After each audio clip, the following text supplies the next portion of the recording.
Assalamualaikum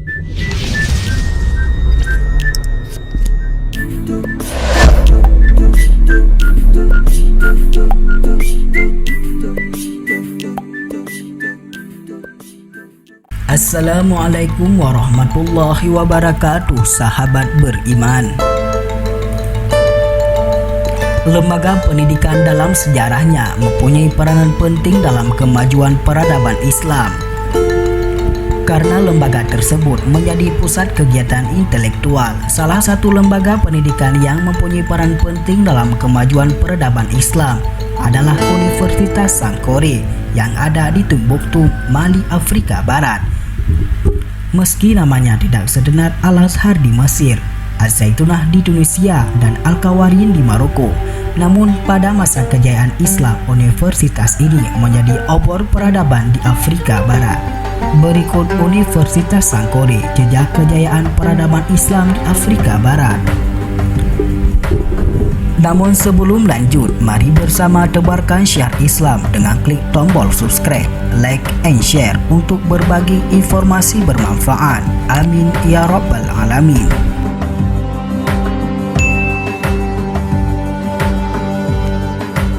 Universitas Sankore juga dikenal dengan Universitas Timbuktu yang letaknya berada di timur laut distrik Timbuktu dan berada di wilayah Masjid Sankore, sebuah masjid yang didirikan oleh seorang ketua Timbuktu Al-Qadhi Akik Ibnu Mahmud Ibnu Umar.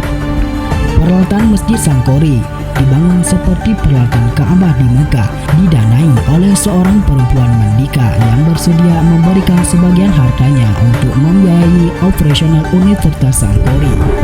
Kota Timbuktu sendiri sebelumnya dikenal sebagai tempat persinggahan bagi para pedagang dari Timur Tengah dan Afrika Utara. Para pedagang yang sebagian besar beragama Islam mengunjungi masjid tersebut sehingga menjadi ramai. Masjid yang asalnya menjadi pusat ibadah kemudian tumbuh dan berkembang menjadi pusat belajar yang selanjutnya menjadi cikal bakal didirikannya Universitas Sankore. Universitas yang terletak di Timbuktu, Mali ini didirikan pada tahun 1989 Masehi dan dalam perkembangannya mampu menarik para pelajar dari berbagai belahan dunia untuk menimba ilmu di sini. Selama abad ke-12 sampai 16, Universitas Sankore menjadi penanda kemajuan peradaban Islam di wilayah tersebut dan menjadi lembaga penting serta menjadi lembaga intelektual besar khususnya bagi warga Mali, Ghana, dan Songhai. Universitas Sankore mengalami puncak kemajuan di masa Musa berkuasa, yaitu pada tahun 307 sampai 1332 Masehi. Mansa Musa sendiri merupakan sosok penguasa Afrika Barat di abad ke-14 yang terkenal dengan kekayaannya yang tidak terhitung, sekaligus sosok yang dermawan. Atas kedermawannya, sedekahnya bisa menghancurkan perekonomian suatu negeri, yaitu ketika melakukan perjalanan haji. Mansa Musa membawa ratusan onta yang mengangkut ratusan kilogram emas murni. Ketika berada di Kairo, Mansa Musa dengan entengnya membagikan emas yang dibawanya ke Kairo, sehingga harga emas di kawasan tersebut anjlok hingga bertahun-tahun dan menghancurkan perekonomian di sana.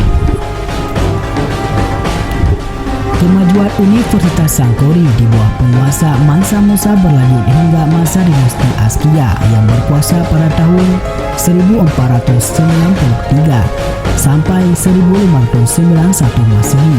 Pada masa ini dibangun perpustakaan dengan berbagai koleksi buku yang begitu banyak, sehingga perpustakaan tersebut menjadi perpustakaan terbesar di Afrika setelah perpustakaan Alexandria Mesir. Bahkan perpustakaan Sankore mempunyai 400 sampai 700 ribu naskah buku.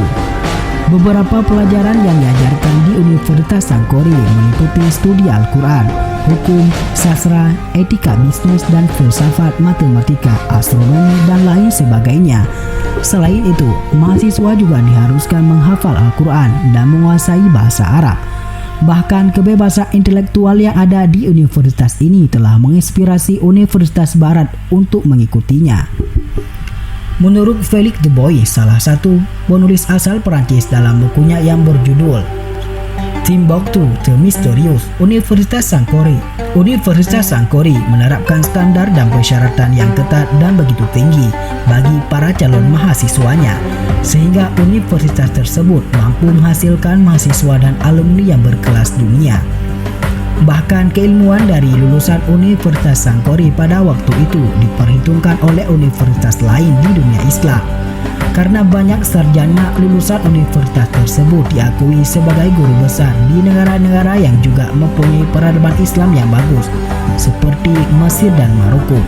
Felix Du Bois juga mengungkapkan bahwa di masa kejayaan Islam di Timbuktu, banyak sarjana kulit hitam dan terbukti lebih pandai dibandingkan dengan sarjana dari Arab. Di antaranya adalah Muhammad Bagayogo, Ahmad Baba Abu Abdallah, dan Modibo Muhammad Al-Kaburi. Para sarjana lulusan Universitas Sankore pada waktu itu menurut Felix Du Bois bisa disejajarkan dengan para sarjana yang berasal dari Fez, Kairo, dan Tunisia. Selain itu, penemuan berbagai naskah kuno dan ribuan manuskrip di Bali menunjukkan bahwa Universitas Sankore pernah menjadi cahaya kegemilangan peradaban Islam di benua hitam tersebut, walaupun kegemilangannya kini tak seperti dahulu. Wallahu a'lam. Yang baik datangnya dari Allah Subhanahu wa Ta'ala, dan segala khilaf mohon dimaafkan.